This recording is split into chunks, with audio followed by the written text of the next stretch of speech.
Hi, ഞാൻ വീണ്ടും വന്നു ഗിരി തൃശൂർ ബ്ലോഗ്.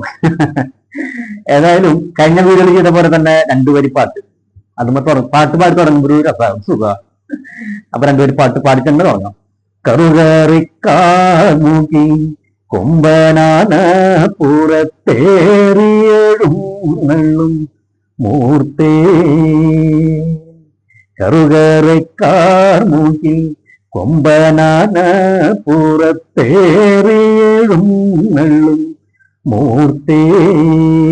ഇത് നമ്മുടെ നന്ദഗോവിന്ദ ഭജൻ അവർ പാടിയപ്പോഴാണ് കണ്ണിൽ കയറിയത്. നല്ലൊരു രസമായിട്ട് അവർ പാടി വെച്ചാണ്. ജോബുപുരി എന്ന് പറഞ്ഞ വ്യക്തിയാണ് ആ മറ്റേ ഓഡിയൻസിന്റെ ഇടയിൽ എൻ്റർ ചെയ്തിട്ട് ആ പാടി വരുന്നുണ്ടായിരുന്ന. നല്ല രസമായിട്ട് പാടിയാണ്. അതുകൊണ്ട് രണ്ടുപേരും പാടിയെന്ന് മാത്രം. ഇപ്പൊ പറഞ്ഞു തന്നത് ഇത്രേ ഉള്ളൂ.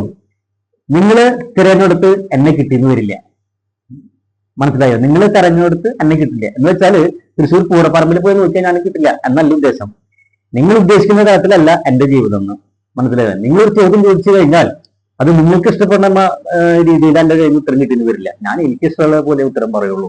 അങ്ങനെ ഒരിക്കലും വാശി പിടിക്കരുത്. എനിക്ക് എന്റേതായ ഒരു ലോകമുണ്ട്. എന്റെ ഇല്ലായ്മയും വല്ലായ്മയും എന്റെ പരിമിതികളും കുറ്റങ്ങളും കുറവുകളുമുള്ള ഒരു ലോകമുണ്ട്, ചെറിയ ലോകം. ആ ലോകത്ത് ഞാൻ സമാധാനമായിട്ടിരിക്കുന്നു. കാരണം എന്താണെന്ന് പറഞ്ഞു, മറ്റുള്ളവരുടെ കാര്യങ്ങൾ ഞാൻ അധികം ബന്ധപ്പെടാറില്ല, അധികം അന്വേഷിക്കാറില്ല. അപ്പൊ നമുക്ക് ഇത് തന്നെയാണ് ഏറ്റവും വലിയ പ്രശ്നം. നമ്മളെക്കാട്ടും കൂടുതൽ മറ്റുള്ളവരുടെ കാര്യം അന്വേഷിക്കാറും. അപ്പൊ മനസ്സമാധാനം പോകും. അതുകൊണ്ട് ഞാൻ എന്റെ ചെറിയ ലോകം ഉണ്ടാക്കിയിട്ടുണ്ട്. എന്റെ കുറ്റങ്ങളും കുറവുകളും പരിമിതികളും ഒക്കെ എനിക്കറിയാം. അവിടെ ചെറിയ ലോകത്ത് ഞാൻ സന്തോഷമായിട്ട് ജീവിക്കുന്നു. ഈ മറ്റുള്ളവരുടെ കാര്യം അന്വേഷിക്കുമ്പോൾ ദോഷം നമ്മുടെ മനസ്സമാധാനം പോകും. ഒരു കഥയുണ്ട്, ഞാൻ പറഞ്ഞുതരാം.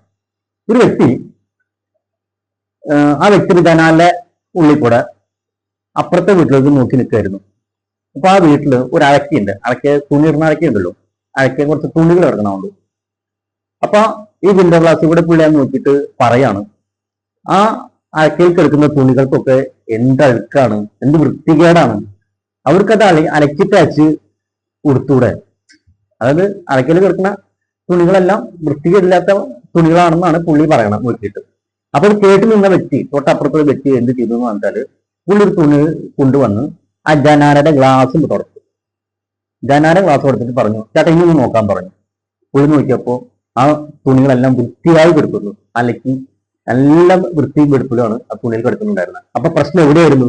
ഈ ജനാലയുടെ ഗ്ലാസ്സിനായിരുന്നു. ഇത് തന്നെയാണ് നമ്മുടെ പ്രശ്നം. നമ്മുടെ ഉള്ളിൽ ശുചിയാക്കാതെ, നമ്മുടെ സ്വഭാവം നേരെയാക്കാതെ മറ്റുള്ളവരുടെ കാര്യം ചെയ്തിട്ട് എന്തൊക്കെ കാര്യം. അതാണ് എന്റെ കുറ്റങ്ങളും എന്റെ കുറവുകളും എന്റെ പരിമിതികളും വെച്ചുകൊണ്ട് ചെറിയ ലോകം. എല്ലാവരും അത് ഫോളോ ചെയ്താൽ ചിലപ്പോ നിങ്ങൾക്ക് മനസ്സമാധാനം കിട്ടും. It's me Giri Thrissur.